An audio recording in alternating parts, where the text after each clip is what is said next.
السلام عليكم ورحمة الله وبركاته. ازيكم عاملين ايه؟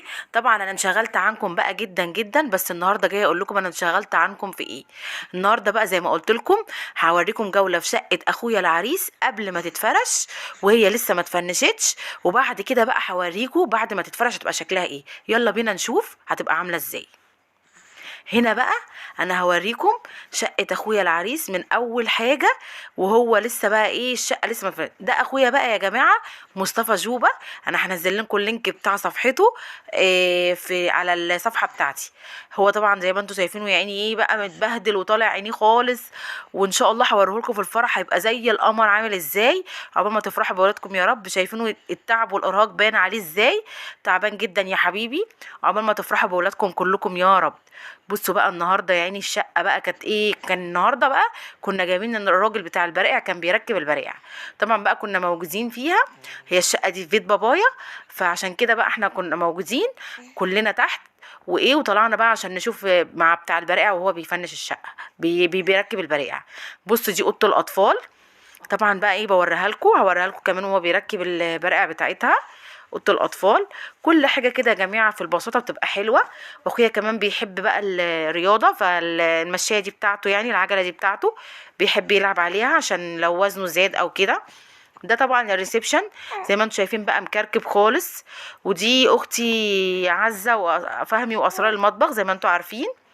طبعا بصوا بقى هنا عامل بيت ستاره بقى والجبس وكده. طبعا كان كل حاجه لسه ما اتفنشتش وما اتفرشتش. هنا بتاع البرائع بتاع اوضه النوم كان بيركب الستاير والبرائع وكده.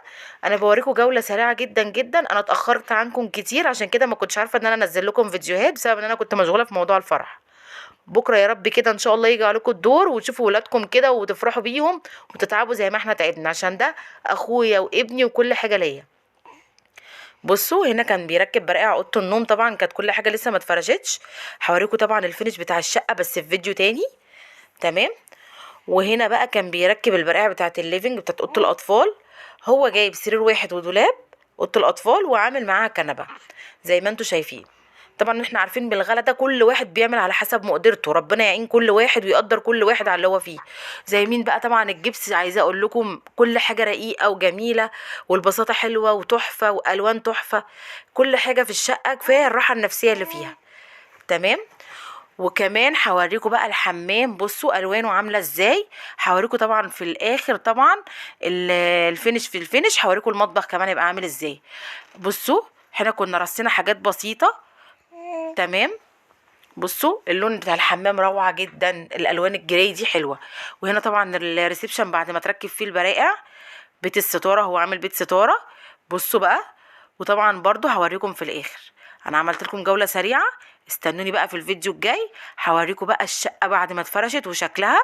ربنا يا رب يفرحكم بولادكم يا رب، ويدخل الفرح دايما بيوتكم. ما تنسونوش بقى في اللايك والاشتراك في قناتي. دبري ووفري في مطبخ نوجة، وربنا يحسن ما بين ايديكم.